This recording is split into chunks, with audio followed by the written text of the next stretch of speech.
I would say more or less that's it. Ladies and gentlemen, I greet you all today. Welcome to this panel on, I hope, very interesting topic for all of us. It's about the social pillar or social dimension in EUSAIR. For the last year, there were lots of work done in smaller groups during some meetings and workshops, and today you will hear more about it. ESF Managing Authority from Croatia was a facilitator of this process. So my name is Filip Milicevic. I come from this Managing Authority of ESF in Croatia, and I will be today your host and the moderator of this panel. And since ESF Managing Authority had such an important role, first I would like our minister from Croatia, Mr. Piletić, to deliver his opening remarks. Thank you very much.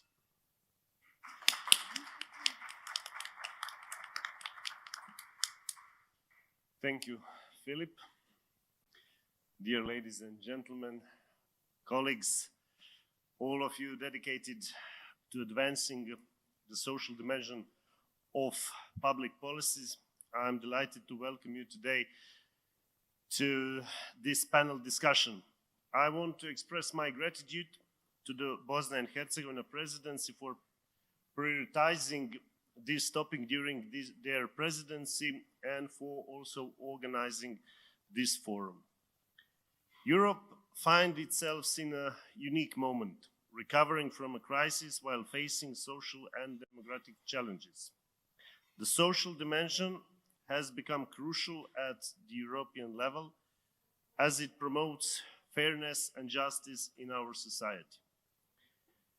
We must recognize the pressing need for increased social investments to address the poverty and social exclusion experienced by individuals in our region.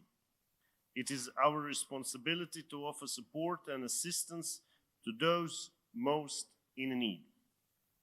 Furthermore, the digital transformation and evolving work landscape highlight the importance of aligning our policies with emerging social challenges.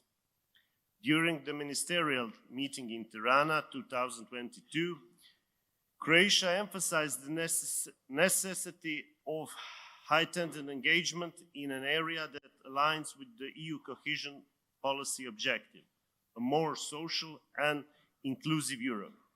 Given the current action plan mission of these topics, Croatia proposed the addition of a new fifth pillar focused on social issues to the strategy and accompanying action plan. Over the past year, as discussion on the strategy revision commenced, I'm pleased that our country actively participates in debates on shaping the new social pillar. Now that we have received official support from all members of the macro region, especially from the Slovenian minister early in the morning, I have no doubt that the work of the social pillar will continue with increased commitment and involvement from a broader range of stakeholders. The Croatian presidency is eager to undertake further efforts in finalizing the proposal for the revision of the strategy. As the Minister of Labour and Social Policy, I fully endorse every step taken to strengthen macro-regional cooperation in the area of social themes. We wholeheartedly support endeavours that promote a more social and prosperous Adriatic Union region based on the principles of the European Pillar of Social Rights. This entails the creation of quality jobs, a workforce prepared for the labour market, and robust social protection system. In my view, economic and social development must go hand in hand. Croatia actively participates in numerous initiatives within the European Union and beyond. As an EU member state, we attach great importance to supporting the expansion and strengthening of cooperation with EU candidate countries. In this regard, the EU strategy for the Adriatic Union region offers significant opportunity for collaboration.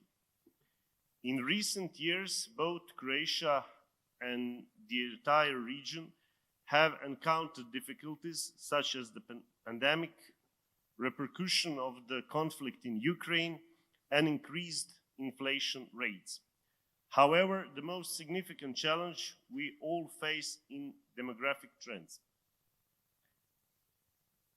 Specifically, the aging of the European population. We share similar social challenges with our neighbors and the wider macro region. Recognizing the potential of this strategy to address these key social challenges together, we are firmly committed to expanding it with objectives and activities that will enhance our social policies. Dear colleague, I wish you all engaging and productive panel discussion.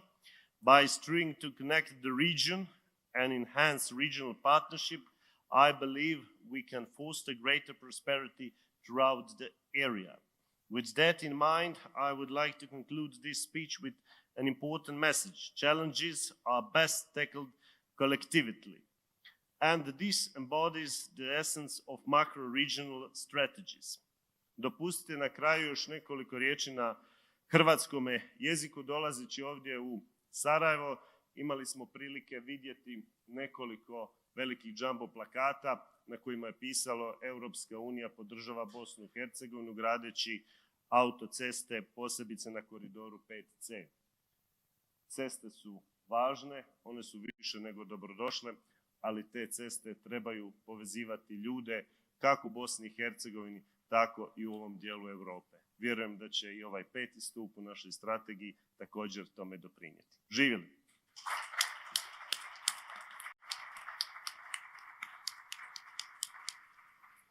Thank you, Mr. Piletić, for these encouraging words and support you provided for the last year, and I hope in the future. Before we start discussion, we have one presentation. I would gladly call my colleague Naida Mekic from ESF Managing Authority in Croatia to deliver this presentation with more information about the process of in the last year, what have been done in regard to social pillar. Naida, please.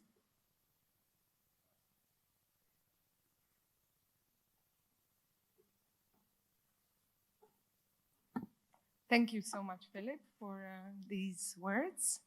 So, ladies and gentlemen, dear colleagues, let me just start by saying that I'm very happy to be here with you today, because it's actually the first time that we have the opportunity to discuss social dimension of this strategy in a more wider forum. Just to give you a bit of the context, so in the last year, as the minister said, from the forum in 2022 in Tirana, we actually had quite a number of discussions and workshops of our social policy experts from this macro region, where we actually discussed what are the joint challenges in the social dimension that all our countries face. Can we find the similarities in these challenges? What are our countries doing currently to address these challenges? Do we have same problems? For instance, how do we tackle youth unemployment?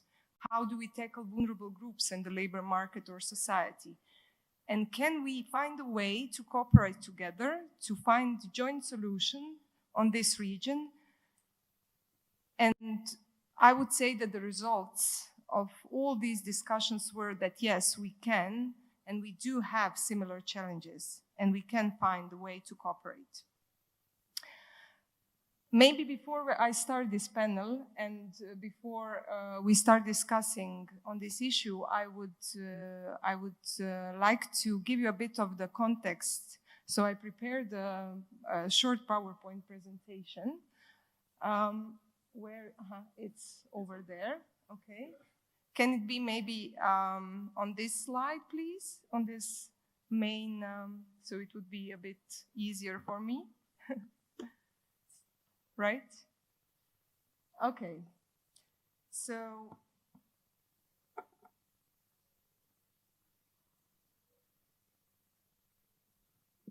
maybe panelists can go with the audience to see the presentation, so you can come back. And I will do the same. Okay, so I will kind of shift a bit. Good. We broke the ice. Okay, so the first thing that we will discuss and I will present to you today, what was the context of social dimension in the last 5 to 10 years in Europe? What are the results of our workshops? And what do we see as future steps in the context of this strategy?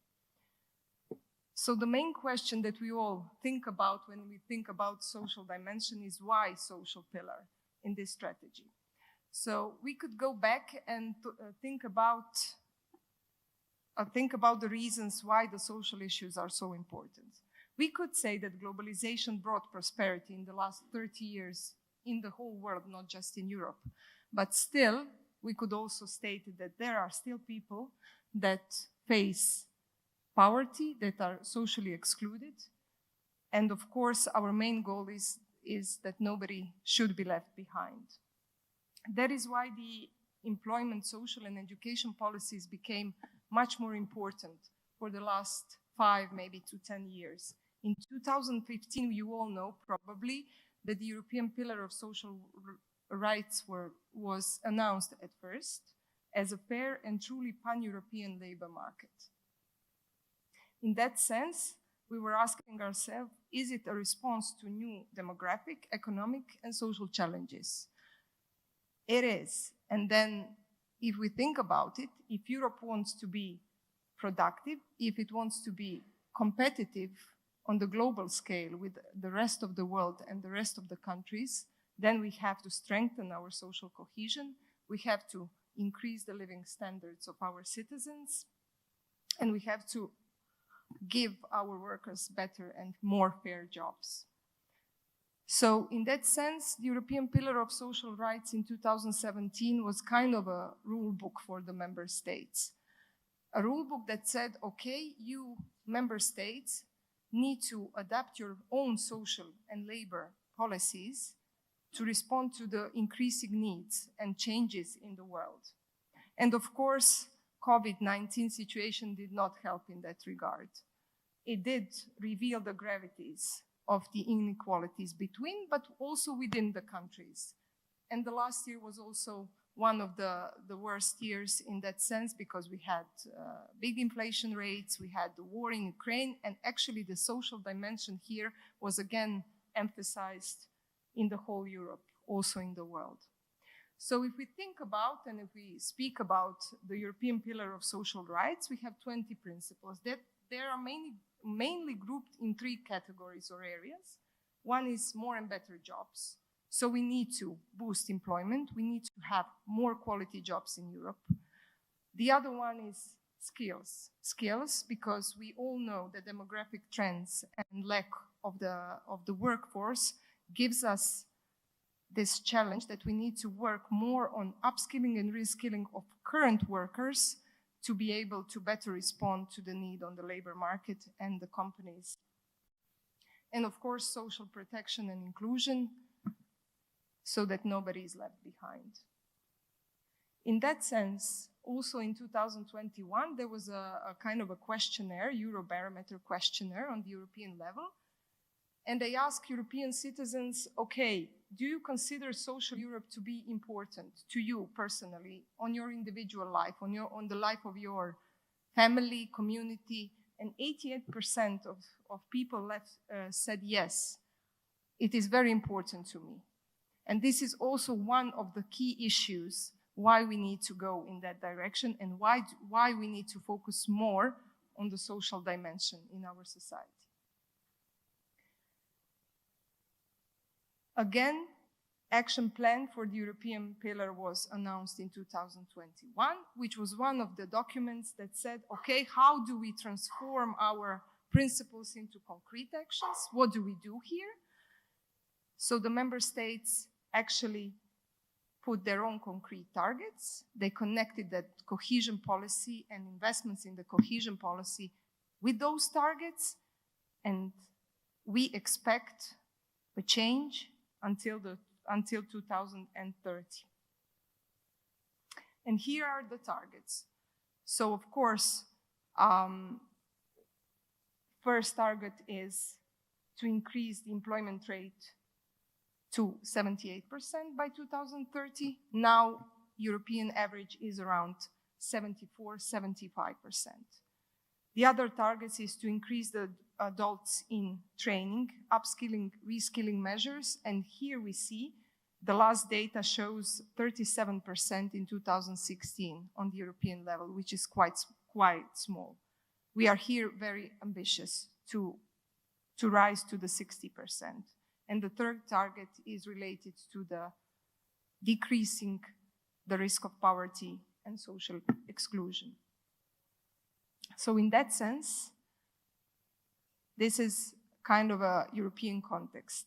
Let me just now give you a brief introduction on what are the contexts of this macro region, so Adriatic-Ionian region. We took a data from Eurostat, the last available. So for some countries that is 2020, for some 21, for some 22. There are some countries of the region that we couldn't reach the data, so that not all countries are on this list, but you can see that some trends from this data, because these data are actually the basis and the starting point for our discussions and also for thinking about what are our challenges and then, of course, connecting it with the policy response. So EU average for employment rate is 74%. You can see that most of our countries, except Slovenia, are a bit below. Some a bit below, some more. Of course, the countries of the Western Balkans that are not yet in the EU are a bit lagging behind, and we hope that this trend will improve, of course, now when the accession is much more advanced. AROPE indicator is something that shows what is the risk of social exclusion and poverty. So again, you could see the EU average is around 21%. Most of the countries are a bit above. Croatia is doing okay and is very much improving in the last couple of years. So our risk is now 19%, around 19–20%. And then Slovenia again is here excelling again with 13%. In adult education, the situation is more or less similar. And of course, I think it was very interesting to look on the statistics related to the needs. So young people that are not in employment, not in education and training, what is happening with them, and how can we let's say advance their situation. And in that sense, a lot of discussion on our workshops were about youth, because youth is something that has the future, and we have to look at their situation and possibilities. So let me just start now with kind of a short overview or results of our discussion. So we did kind of a bottom-up approach. We invited all the policy experts from macro regions, so not people working in the Ministry of Labor, Social Policy, Education, to kind of see and discuss on these issues. We had two workshops, very intense one. One was in November 2022, and one was now in March. Most of the countries were participating. And as I said, we discussed challenges and potential solutions with kind of a conclusion on what could be our joint activities for cooperation. And these are the results. So we discussed and we stated that our first topic is definitely youth employment. In that sense, we all know that there is a council recommendation of youth guarantee. There is also something on the Western Balkans programming IPA funds related to the youth guarantee program. So here we see a mutual connection and of course the challenges, joint challenges as well. The other topic was upskilling, reskilling of employed, but not only of unemployed, but not only unemployed, but also employed persons. Healthcare, and mostly dealing with the preventive measures. And then under the social inclusion umbrella, we had lots of discussion, but mostly themes were inclusion of vulnerable groups, fight against discrimination, active aging, and of course children, and how to deal with the poverty and social exclusion of children in Europe. And the fifth area of cooperation, possible cooperation, is social economy and social innovation. Social economy as something that is boosting also economic development, but again, on the other hand, looking at the fairness in the society and care of the community as such. Potential actions. I wouldn't go now into detail because that would be actually our main themes for the panel discussion. But as I said, youth employment, youth guarantee, sharing of practices, expert cooperation, but even the outreach activities. So potential for cooperation with the civil society sector in the region to see how can we find those young people not in employment training or education, because you cannot really find them on the employment service centers. They are somewhere in the community, but we don't know where they are. We discussed the possibility also to cooperate on the integration of youth. We discussed ALMA initiative, which is also one of the council initiative for integration of disadvantaged youth and giving them kind of a trainership for work experience. In the area of skills, we promoted lifelong learning in cooperation with all stakeholders, discussed the individual learning accounts, whether there is possibility and which countries are going in that direction. The other thing that is very important is also vocational education. Maybe cooperation, which we had some practices, cooperation and networking of educational institutions in adult education and VET. And there's already some examples of regional cooperation in that area. And of course, active labor market policies, which policies work, which work better or not so good. So kind of an exchange of practices and mapping, tracking of skills needs. How do we do it in our countries? What are the good examples? What are the ones that did not work, etc. Healthcare was also one of the themes of our discussion, especially in the preventive healthcare actions. So data sharing practices, digital technologies, again, healthcare personnel, upskilling, reskilling, and innovative methods of work, promotion of e-health options, etc. Social inclusion, promotion of inclusion of vulnerable groups, such as Roma and migrants, platform of national contact points, active aging and securing a decent life. For instance, in Croatia, we discussed that our poverty rates for the elderly are a bit higher than the EU average, so we are doing something in that regard. So we exchanged a bit of the information, and of course, children as very vulnerable group in our society. How can we network our social and healthcare experts so they have, and what are the good and bad approaches in dealing with this issue? And social economy and social innovation. How do we promote public and policy recognition, exchanging experience? How some countries have legal legislation in that area, some do not have. What are the good and bad practices, examples, etc. And now I would like to finish this with our future steps and what do we think we should go, where we should go further.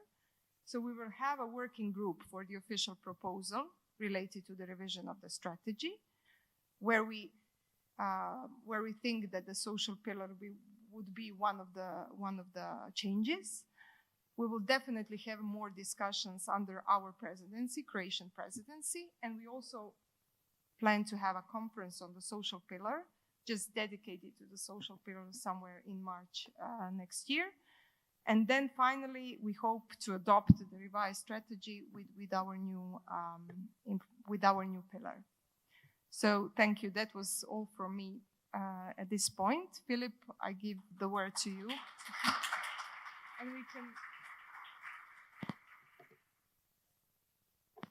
Right. We can go back. Yeah. Yes, you can. And you should. Okay, Naida, thank you very much for this informative presentation and for setting out the framework of this discussion. And now it's time for me to present our panelists here. With us, it's Gabi Hagmüller. Did I spell it correctly? From DG Regio, policy expert.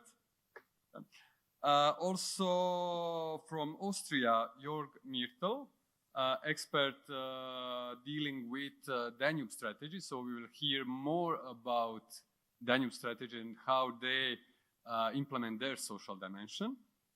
Also Rossella Rusca from Italy, regional development expert working for Italian government. And Naidu, you already met. Naida from ESF Managing Authority in Croatia. So I will take my seat. I hope the microphone here is also working. And maybe we can start with European Commission, DG Regio.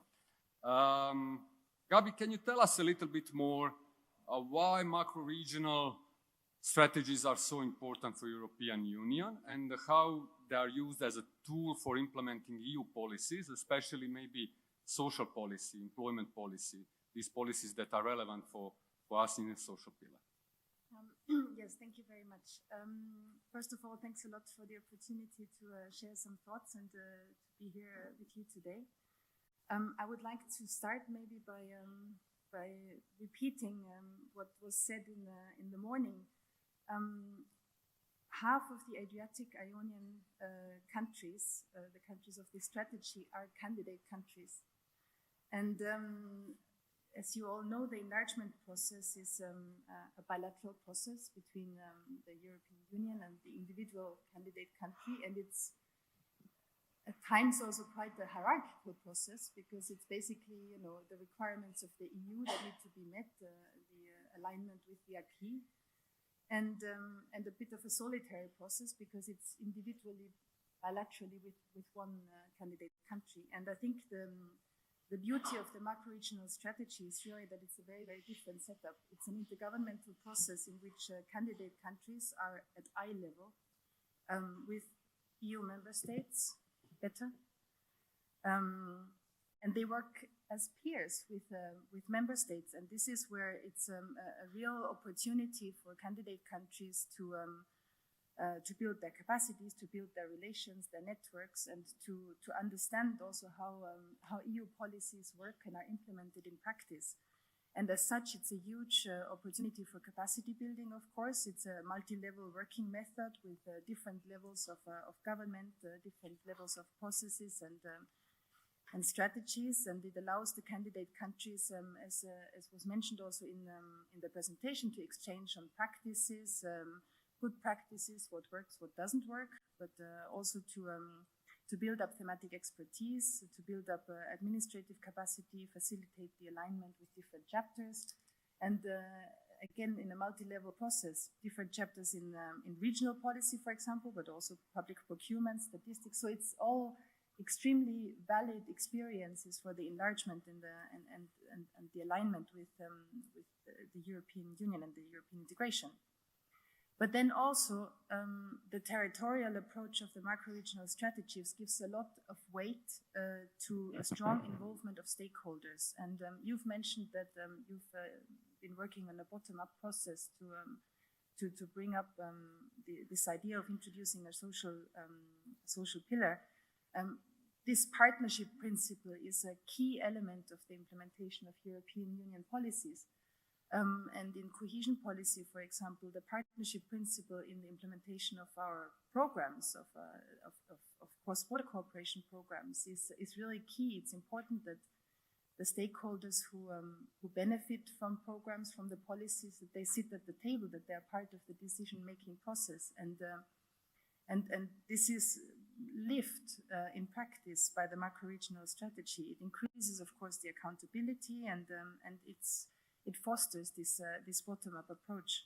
So maybe to make the bridge also to the social policies and the social dimension, the EC welcomes very much the process of revising the strategy. It's very timely.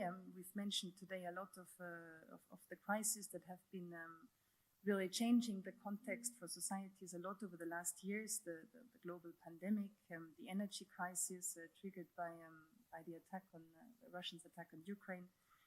So I have to say, to share a small aspect of my personal story with you, I was responsible for social development programs in Kosovo 10 years ago. And I'm very happy to see now, 10 years later, that the social dimension and the enlargement perspective have come really up on the political agenda. It's a lot higher on the agenda now than it used to be 10 years ago, even if it's sad, of course, that it took a global pandemic and an aggression and war in Europe to cause that. But it's really a changed context, and that's why the European Commission welcomes very much this proposal to include the social pillar in the future strategy. It's also very much in line with the just transition objectives of the European Union to ensure that the transition towards a climate neutral economy happens in a fair way, that it leaves no one behind, and to ensure also that remote and rural areas, that youth are not left behind. And these are really common challenges in this macro-regional, in the territory, in this macro-region, that, as was said by the minister, can only be addressed collectively. It also corresponds to the first policy objective of the EU cohesion policy, a more social and inclusive Europe. And yeah, that's why we very much welcome this decision to set up a working group to work on the social pillar.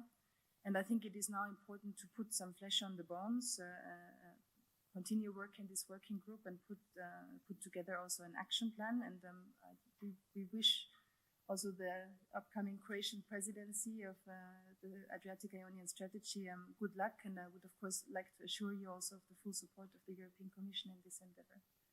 Thanks a lot. Thank you, Gabi.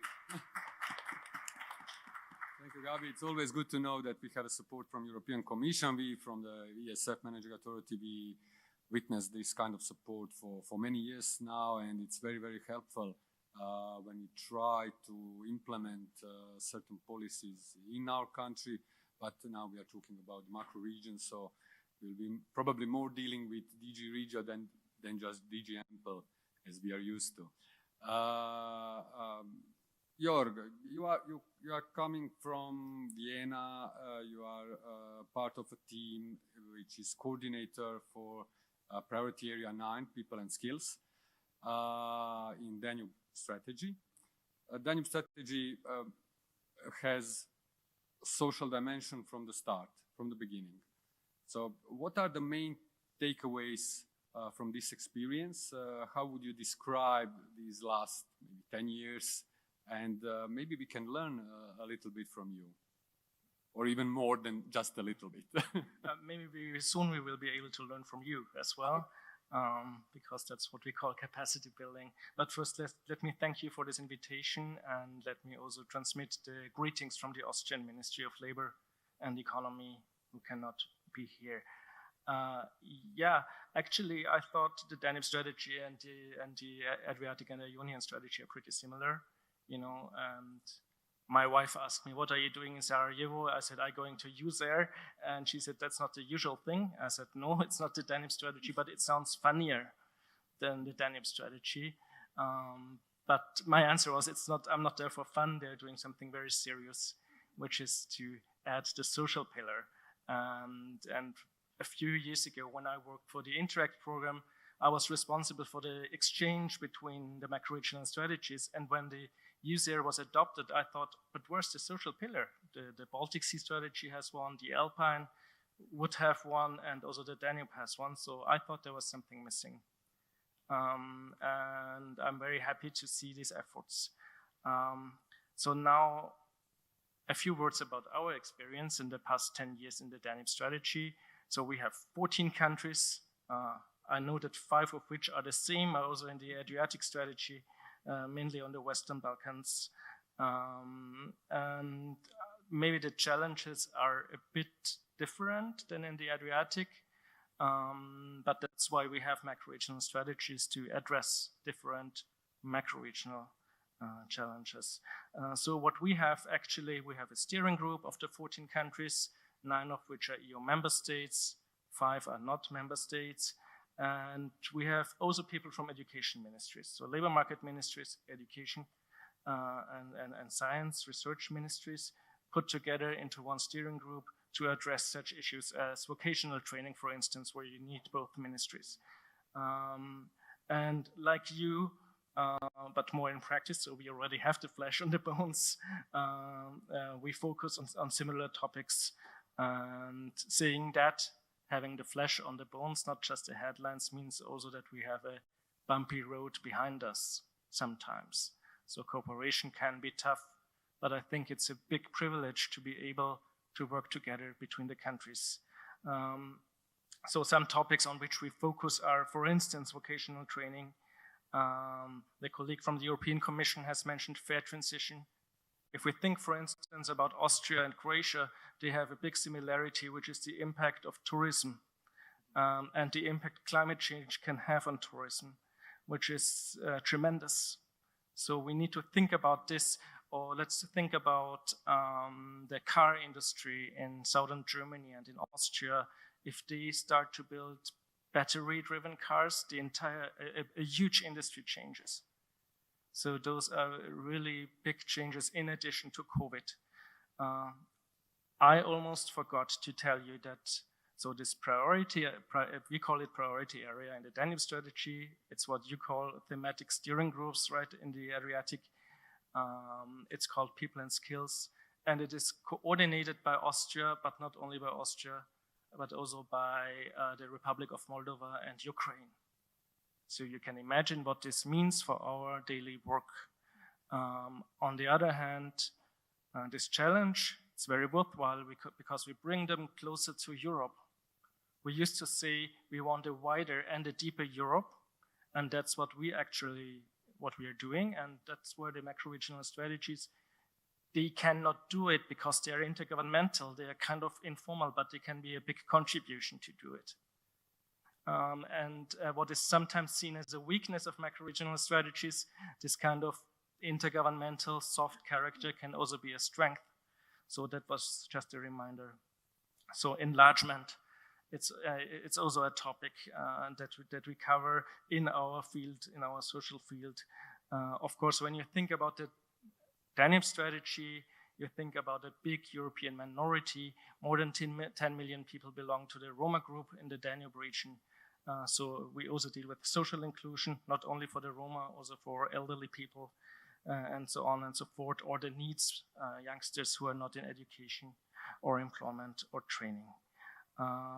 So thinking about the treaties, there's not only regional and territorial cohesion, there's also social cohesion. And from Austria, we are very happy to see this social cohesion dimension in the Adriatic and Ionian strategy, although unfortunately we are not as privileged as Slovenia to participate in 3 strategies at the same time. Just to come to an end, a few words, and I think that could be the most interesting for you, the concrete tools we are using. So first, we have built up, together with Philip as well, an ESF Managing Authorities network, where we have, for instance, formulated a common wording on how to contribute to the Danube strategy with the ESF programs. This is a work that is done together, of course, only by the 9 EU member states in the Danube region, but in the future, we're going to cooperate more with the candidate countries to bring them closer to this ESF world in which they are not yet participating as EPA countries. Then we have developed, you have shown some data from Eurostat. We have developed our own little Eurostat, which is called the Danube Monitor, where we compare employment data, educational data, like early school leaving or so, among the 14 countries. And as you have mentioned, sometimes it's not so easy to get the right data. We have also cooperated with the RCC here in Sarajevo to get these data, so that has maybe helped. So that's the second tool. We also focus on youth, but of course more with the focus of labor market and education, which are highly relevant for youngsters in the Danube region. And maybe this could also be interesting for you. We have a cooperation on VET, on vocational education and training, with the European Training Foundation that has a focus on the non-EU countries, but on this vocational training. And also there, together with the ETF, we have built this platform on vocational training. So those are 4 concrete examples of what we are doing. But I'm gonna tell you, you need to be strong, and I admire your courage to implement this social pillar, and hope that in the future there can be more exchange on social policy, employment policy among the 4 strategies, because we already have very strong contacts with the Baltic Sea strategy and the Alpine strategy. So we look forward to cooperating with you. Thank you. Okay, thank you, Jörg.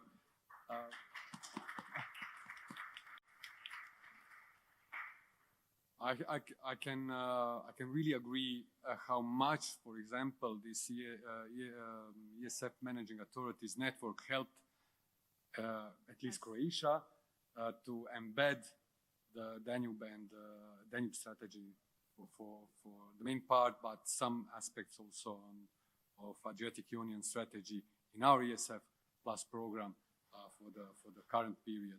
So I think that can be really a good example of practices that you established in Danube strategy, and probably we can copy-paste that, that idea. But I think you don't mind about it. So. Okay, now back to macro region. Rosella and Naida are from Italy and Croatia with us. And when we discuss about these issues, policies, we always start about with challenges.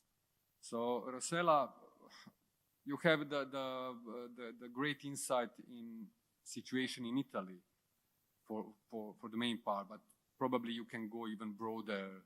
There are very much there are more similarities between the countries in the macro region. So what would you say? What are the challenges in social aspects for Italy, and maybe also then Naida, you can say what is the Croatian perspective in that regard? Thank you, Philip. Thank you very much. Thank you for organizing this panel and for the outstanding work that that Croatian colleagues and you made during last year to promote and coordinate the discussion about this very important theme of the social dimension of EUSAIR, and also thanks to the Bosnia and Herzegovina presidency for supporting the entire process and organize this forum. The presentation of Naida speaks for herself, I think. There you have seen the data from Italy, and you already could get the idea that Italy has a lot in common with all the other countries in EUSAIR. Donc, for sure, there is an interest to open a discussion and to put on the table the themes and try to find ways where each country experiences progress, ideas can be complemented and matched with the other ones in order to find solutions and projects and results and policies that can be helping all the countries in a mutual supporting approach. First data that shows what can be the challenges for Italy is the employment rate. If you look at that simple and mathematical statistic data, you can see that Italy has an employment rate that is still far from the targets that have been adopted at global and European level. But if you go inside the data and you try to analyze with a deeper view, what are the bases, what are the reasoning, what are the roots that and the factors that explain this result, you can see that in Italy there are problems of demographic change aspect. Italy is the one that has the most relevant aging problem in a Europe that has a general aging problem. This, of course, affects the labor market. This affects the economy. This affects the health system. This affects the pension and welfare systems, and has consequence on the entire employment and labor aspect. We have a problem of gender and gender imbalance and equality. And why? Because if you look at the rates by gender, you can discover that women participation to the labor market is really lower in Italy and contributes to keep the average of the employment rate low compared to the targets. And why? What are the reasons? Mainly the reason is on the difficulty to have working life balance, because on the shoulders of women, depending and as an heritage of cultural heritage of different factors, of availability of infrastructure, of remoteness of many areas, and so difficulties in accessibility to basic services. As a matter of fact, women in many cases have to provide support to child and old people in the families, in the communities. And so these keep women far from the labor market or create difficulties in accessing and keeping their working life. So to respond to these problems, you need to put in place not just labor or employment policies, but also inclusion and social programs and policies and aspects. And you can see going deeper and deeper in the analysis of the factors that affect the low employment rate, you can see how the economic and social aspects are strictly interconnected. Economic and social and territorial development are really nested one with the other. You cannot go ahead if you just invest in one aspect. You have really to take care of all the aspects with the comprehensive integrated approach. And so Italy is really supporting the inclusion of a social pillar in EUSAIR, because we are convinced that the strategy actually misses a leg. It's like a table that has one leg left. And so this provides instability. We need to insert. They have already 4 legs. So this But will be the 5th. we need the fifth one. We need the fifth. In any case, this pillar, these legs provide instability to the entire table. And so we need it in order to provide a more integrated and robust support to the strategy, to the vision, and to the actions and projects to be developed. We have also in Italy a problem linked to young people and children. You have seen we have a high rate of NEETs, but we have also a problem of brain drain internal to Italy, we have a migration from the less developed to the more developed regions, and with other countries. We invest a lot on the education of high qualified, skilled young persons, but in some cases the market does not match this opportunity, and young, very educated and high skilled guys have to move and to go elsewhere to find proper opportunities. And this is a loss that it is very relevant in terms of possibility of economic development, of innovation, and so on. So we have also, we share with other countries this problem. And we have also problems in early dropout from school that affects, for different and sometimes opposite reasons, the more developed and the less developed regions, providing other forms of imbalances.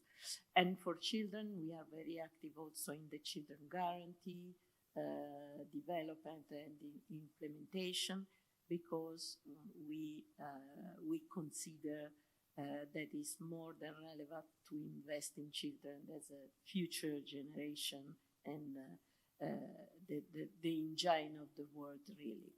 So how Italy uses the means, European and national ones, with what policies to tackle these challenges, Italy is used and promotes the use of EU funds for social policies.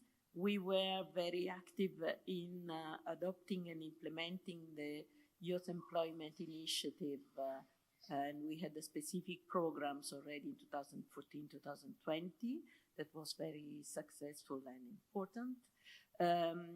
We are, I think, among the few countries, not the alone, that has a national operational programs for social inclusion that has a general approach to social inclusion.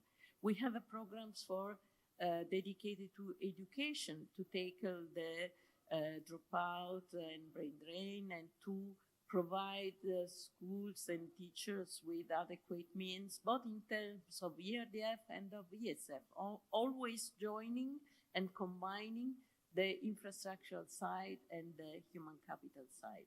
So I will not go too far in details. I don't want to take too much time, but we are really interested in supporting the social pillar, and we are confident that there can be really a good added value and strong added value in having exchanges and cooperation with the other countries in EUSAIR.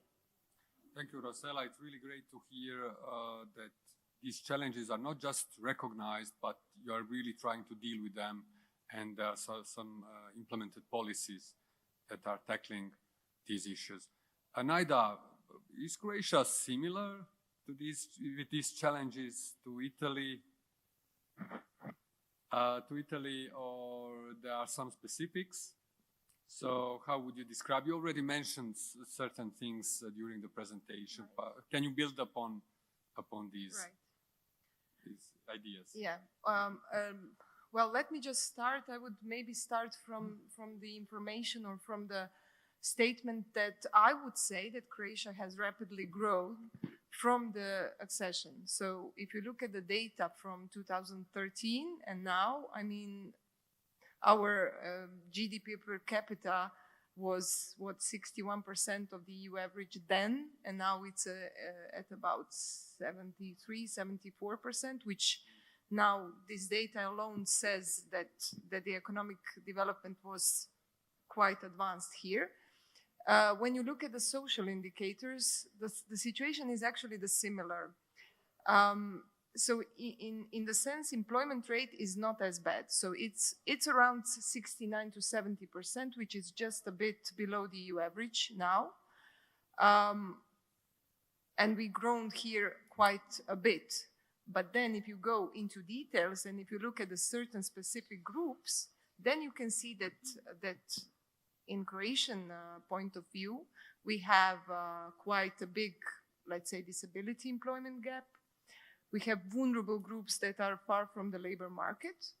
And we recognize these challenges and we try to do something about it. We are still trying to do something about it. So investments in the last 7 to 10 years were, from the cohesion policy, were substantial.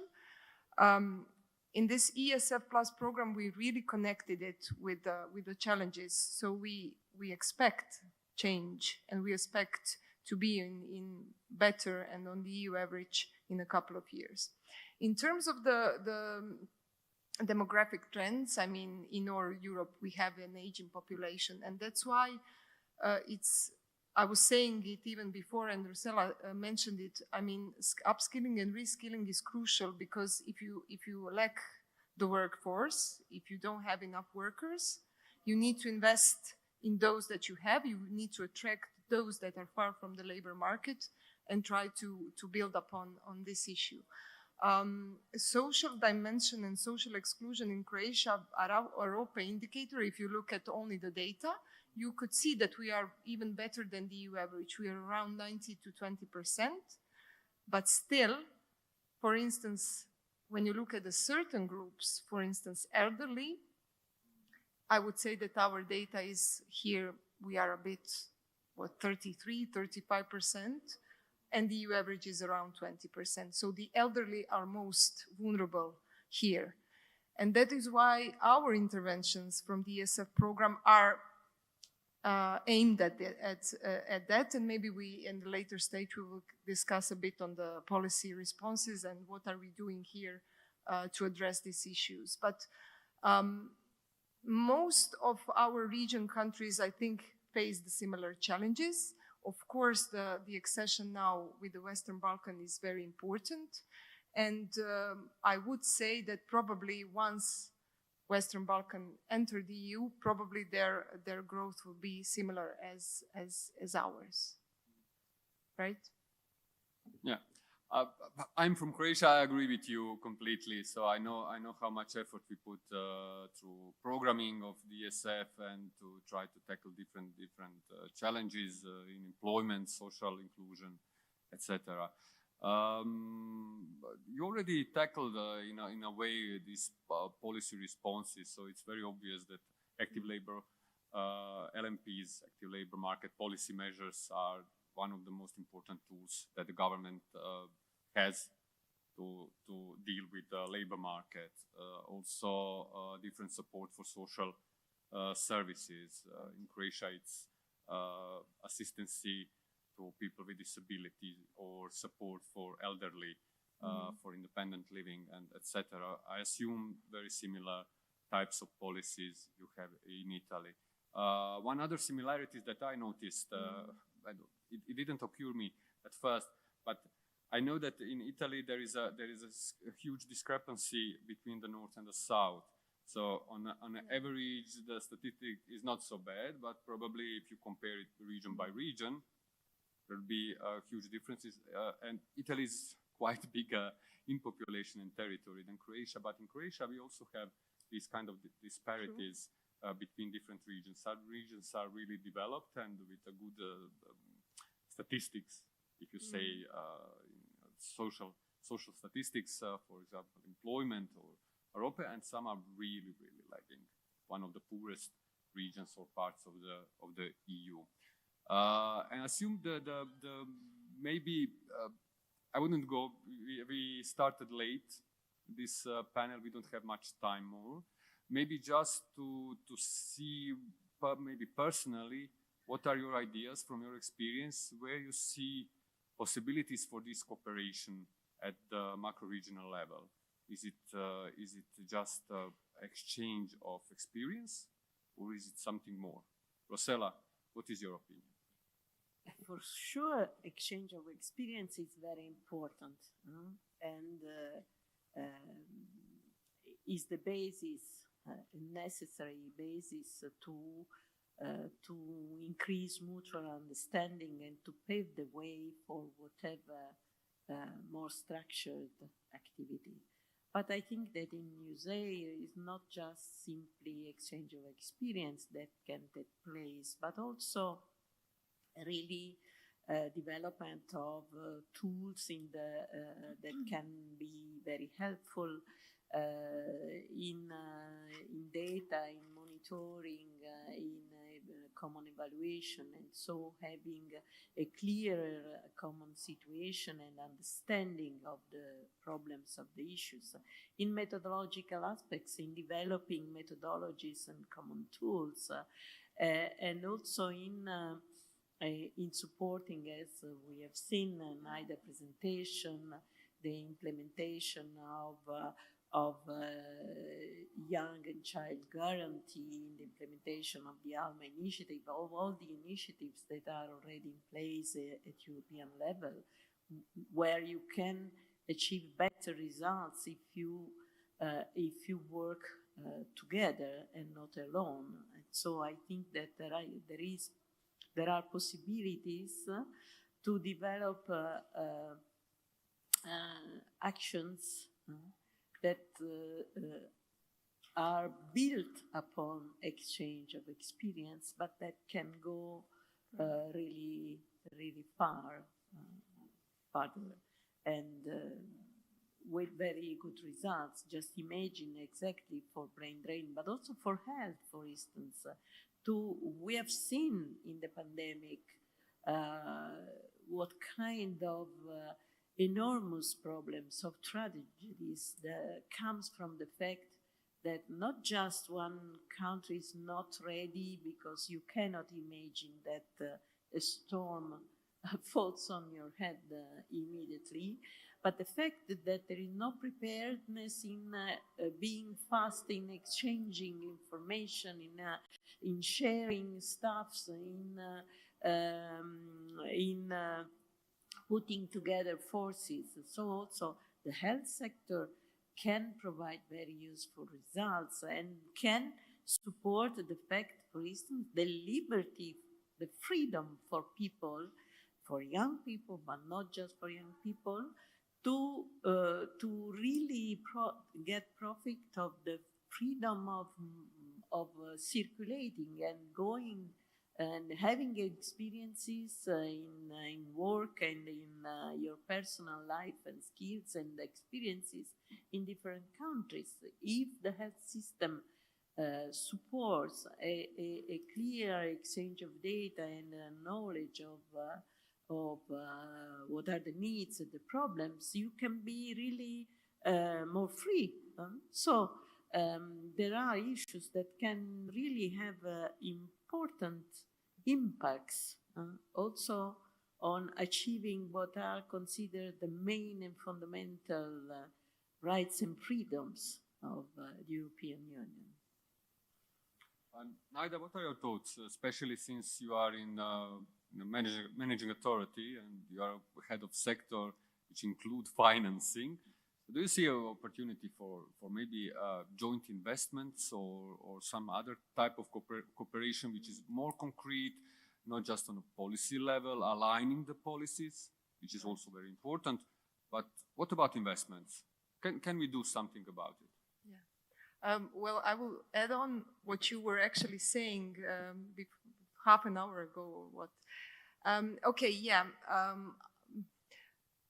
I think that there is a possibility for concrete cooperation. Maybe we can take our example. I mean, we didn't implement it so far, but we plan to implement it. So we try to embed, as we were saying, a bit of a transnational cooperation in our 21-27 programs. We did program some activities under the Danube region because there is a bit more variety of policies and actions there, and also between the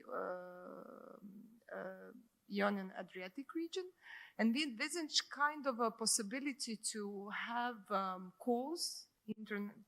transnational calls, to allow partnerships between different organizations of these countries that could maybe implement the same or similar projects. So for instance, I don't know, activation of of needs or young people to the labor market, to maybe allow partners to be somebody not from Croatia, but from Bosnia or Italy or other macro-regional countries, and to give the opportunity so the people could work together and to implement projects. So in that sense, I say that there is definitely here the potential, and it's again up to us in this forthcoming period to see and to develop our pillar very cleverly and very thoroughly on the basis of all our discussions. I mean, we do have 5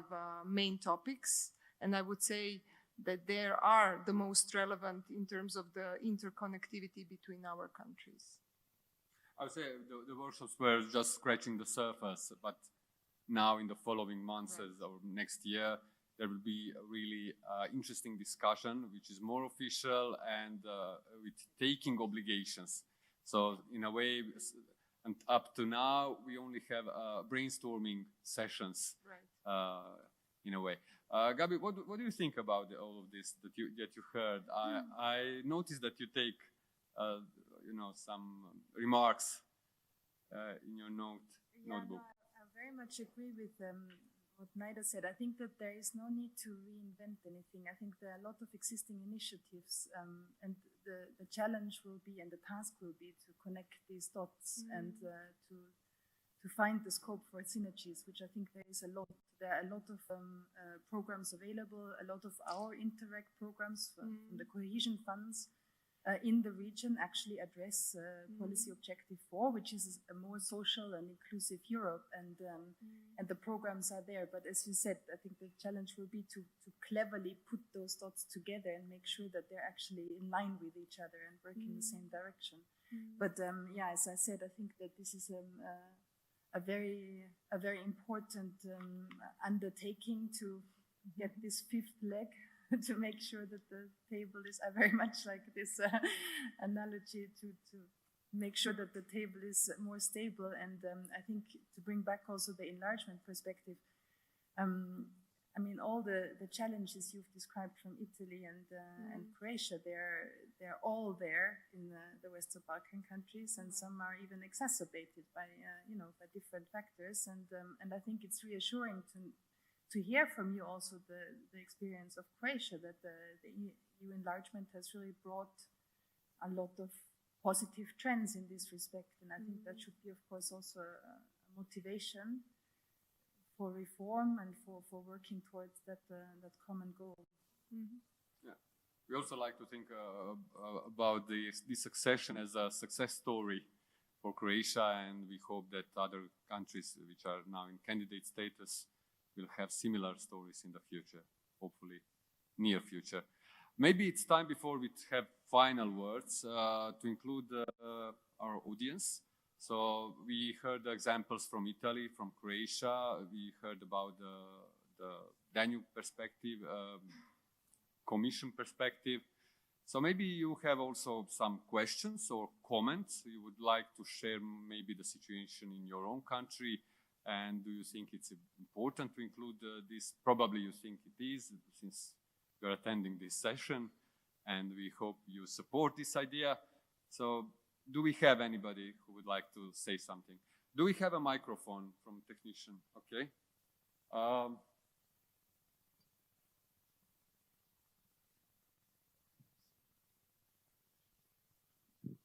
Here in the second row.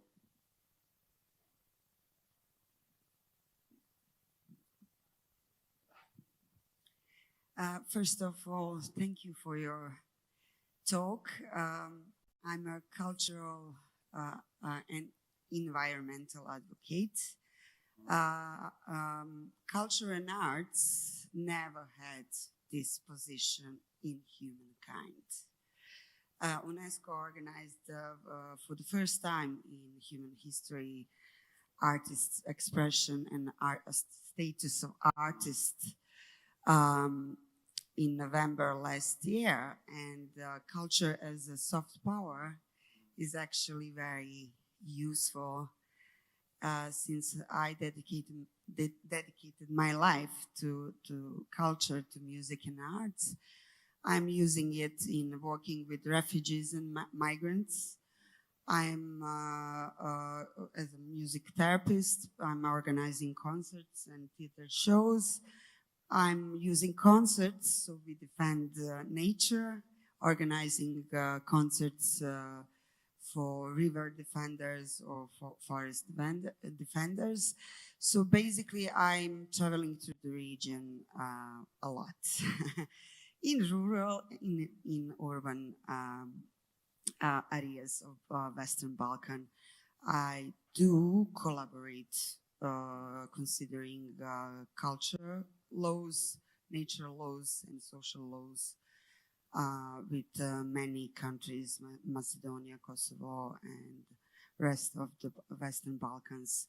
Since I'm a manager of Darko Rundek, I'm following a lot of what you succeeded in Croatia, and I just wanted to tell you, for me, it's kind of a watching Croatia development.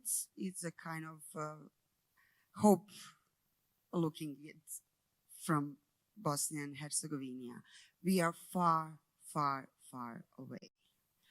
So I just wanted, since my expertise is in culture and nature, I just wanted to kindly ask you to take care of this tool in social pillars, because from my experience from the ground, I can tell you that this is really, really fast and effective way and human to human way to make those changes and transition to be a bit softer. Croatia just is bursting with different kind of projects. I'm following mostly culture and environment, and I'm really happy that you made progress, and that I hope we can lead you. That's it. Thank you. Thank you very much. Does anyone want to comment on this? Or we can take maybe some more questions or ideas from the audience. Hi, I would like just to highlight two things, the importance of the care economy and how the European Commission is going to address it.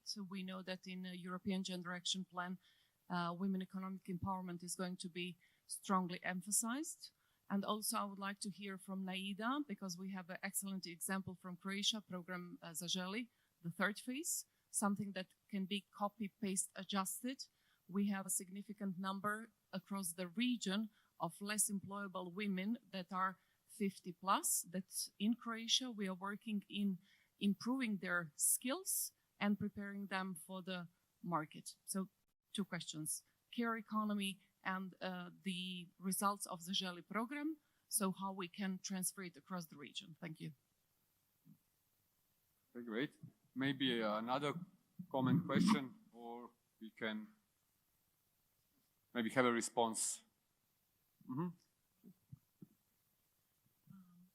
Thank you. Just the third one, and then we will stop. Okay. Just a brief one in relation to. Well, thank you very much, all of you. I think they're common issues. We're sharing a lot of these common issues. The challenge is to choose priorities, which ones to tackle. Okay, in relation to these investments opportunities, which is really important, we talked about, okay, you have ECF, you have IPA for us, for candidate countries. I just would like to also stress that we also have union programs that some of our countries, candidate countries, will be joining. So that also provides opportunities, because like we can cooperate on these. So I don't know, like employment and social innovation program. I don't know, health, some of our countries. So Europe for Citizens before, now it serves. So there are also these programs that I think this cooperation in the region can also help to link up and utilize better. Okay, thank you. Maybe some responses from our panelists. Naida, would you like to start? Maybe I could start and then. Right. Maybe to start with your comment, or let's say comment to this, I would connect the cultural activities very much with the social inclusion aspect, because we could say that culture is something that is a tool for including vulnerable groups in the labor market, in society, in different types of activities. So definitely I see here a very strong connection.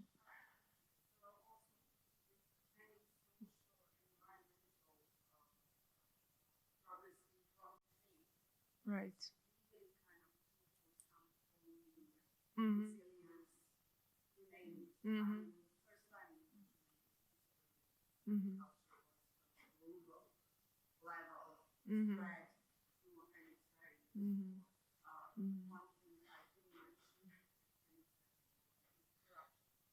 Mm-hmm.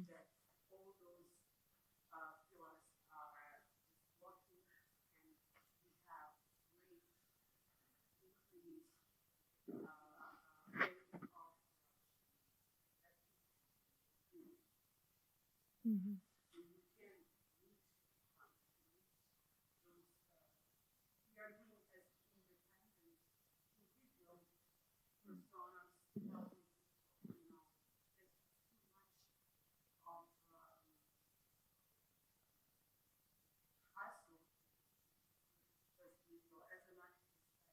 Yeah, but I mean, EU funds have their own rules and have their own Objectives. Right. Okay. Good. Then maybe I should add on to your question regarding WISH program, right? I mean, our minister is also here, and that is one of the government, I would say, big projects, and is actually connected also with our challenge related to the high number of elderly that don't have any accessible services from one side, and you were right, from the other side, how do we include women on the labor market, women that need a bit more of upskilling and reskilling. So 1420 program was very strong program actually with those schemes, and we are continuing it kind of also in 21-27. So definitely this aspect is a part of our social dimension, and we'll definitely share our knowledge and practices in the region. So that's the maybe my view. Yes, I will start from the last comment. We'll go back. The last comment I share totally. There are we have to use all the opportunities. One of the basics of macro-regional strategies is exactly that macro-regional strategies are strategies and not funds, are strategies that are targeted to achieve an EU objective that is written in the treaties, and that is cohesion. So the cohesion funds or structural funds are, of course, a very relevant tool and funding source, but we have not to make confusion. All the instruments at EU, national, regional, local level have to be used and must be considered in the development and implementation of the strategy.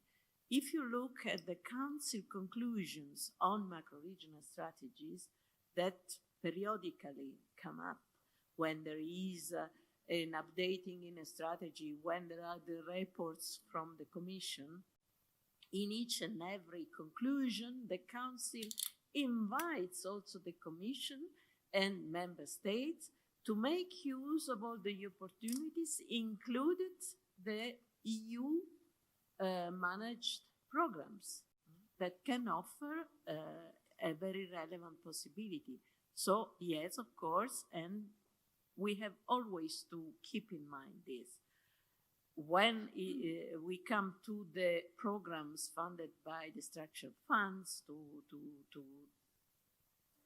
to come to your question, of course, there is an important and complex work of embedding the macro-regional strategies in the programming of the structural funds, in ERDF, ESF programs, plurifund programs, in Italy we have also, and ETC programs.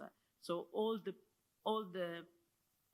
panel of programs that each member states can put in place. And we in Italy, of course, we have experience, and we use the ESF funds to tackle the issues that you mentioned, elderly, women, and so on, implementing the national policies that are devoted to those issues and problems. The embedding of EUSAIR in ESF programs, of course, is preliminary, because there is not yet a social pillar in EUSAIR, but it will go and will be implemented as soon as the work on the content of the social pillar goes on. We have a lot of experience in embedding in the ERDF and ETC programs, with the construction of network among the managing authorities, with specific activities, laboratories to help this process, and so we have a lot of experience. To come to your question, to conclude, yes, of course, you mentioned a very relevant theme. I think that we could interpret culture in the sense of citizenship, supporting citizenship, and so supporting the preparedness and awareness of citizens, and to understand some problems and to become active actors in the implementation of policies and problems.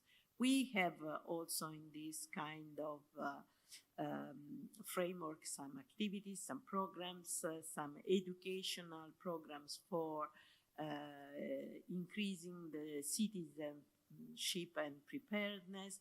We have activities that links exactly and that use cohesion policy to that scope. We have a program that is called, or an initiative that is called At School of Open Coesione, Open Cohesion, that is a best practice acknowledged also by the Commission and at the European level, where exactly we use the existence of instruments, the structural funds and of policies that are oriented to socio-economic territorial development.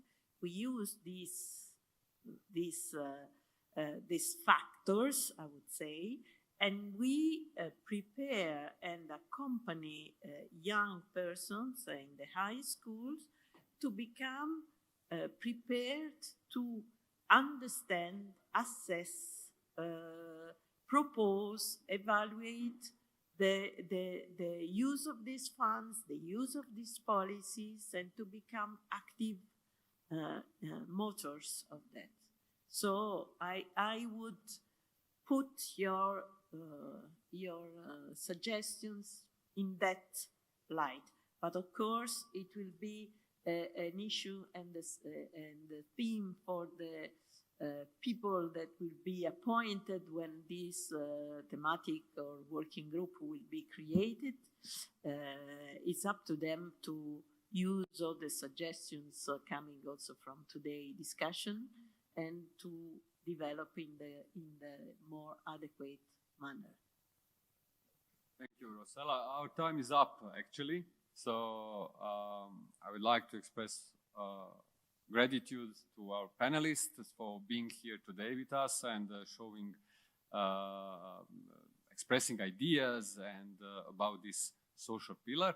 Also, I would like to thank you in the audience for showing interest, expressing interest in this topic. This is not the last time we are dealing with social pillar. It will be more events in the future and more discussion in the future. Thank you all and enjoy the rest of the day. Thank you.